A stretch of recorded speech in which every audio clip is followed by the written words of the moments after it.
For a lot of people, the song Babe is the entire Cornerstone album. One song. But there are 8 other reasons this record deserves another listen. And some of them sound nothing like the song that defined its reputation. Hey everybody, and welcome back to Dave's Side 1. I'm Dave, your host, who believes one enormous hit should never prevent us from hearing the album around it. Over here at Art of Listening Records, where every record has a story and every story starts on side 1. Today we're talking about the Styx album that too many people reduced to one song. There is much more to Cornerstone than Babe. So let's deal with the obvious song first. Babe is a beautifully constructed Dennis DeYoung ballad.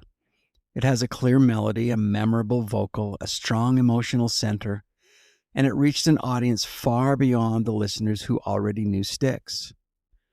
But the larger that song became, the easier it became to use it as shorthand for the entire album. To some listeners, Cornerstone became the moment Styx stopped being a rock band and became a ballad band. That description may be convenient, but it's not an accurate description of the record. So let's explore this a little further as we do with a quick walk down Dave's memory lane. By 1979, Styx had already created a very specific expectation. Big harmonies, layered keyboards, Tommy Shaw's guitar, J.Y.'s guitar, Dennis DeYoung's theatrical instincts, and songs that could move from progressive rock to radio hooks without asking permission. So when Cornerstone arrived, the smoother moments stood out. The contrast was Styx. The band had always depended on different writers, different voices, and different ideas competing inside the same record. The album doesn't even begin with Babe. It begins with Lights. That song has the harmonies, keyboards, and melodic lift you would expect from Styx. Then comes Why Me, which adds horns and moves with a completely different kind of energy. After Babe, Tommy Shaw closes the first side with Never Say Never and Boat on the River. And Boat on the River may be the clearest evidence that this album cannot be reduced to one sound. It's acoustic. It has an old-world, almost European folk character. It's intimate rather than enormous. And it sounds unlike almost anything else in the Styx catalog. The original track sequence places Lights, Why Me, Babe, Never Say Never, and Boat on the River on the album's first half. Then side 2 opens with Borrowed Time. That song is not soft. It's not delicate. It's a tense, driving rock song about uncertainty, pressure, and the feeling that time is moving faster than we can control. Think about the contrast. Boat on the River closes one side with mandolin and acoustic restraint. Borrowed Time opens the next side with urgency and electric force. That range alone should tell us how much more is happening on Cornerstone than the album's reputation suggests.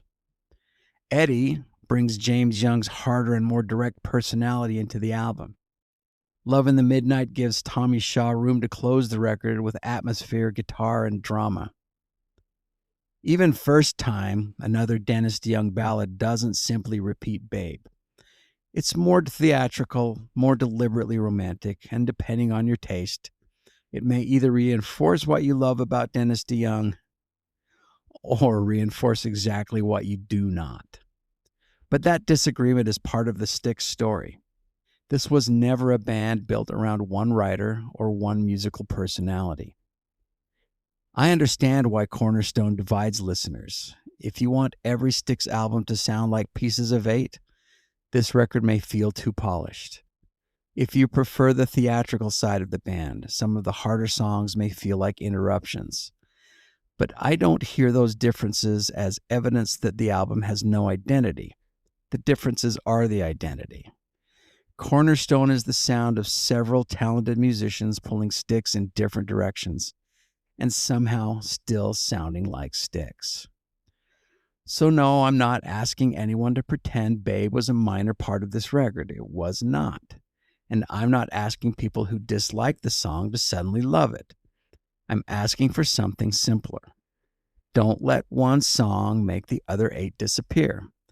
Listen to Lights, Boat on the River, Borrowed Time, Eddie, and especially Love in the Midnight. Then decide what kind of album Cornerstone really is. So, on tonight's Side 1 spin, go pull out your copy of Cornerstone and listen to it front to back.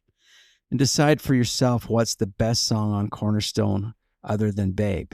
Is it Lights? Is it Boat on the River? Is it Borrowed Time or one of the deeper tracks? And has Babe helped or hurt the album's reputation?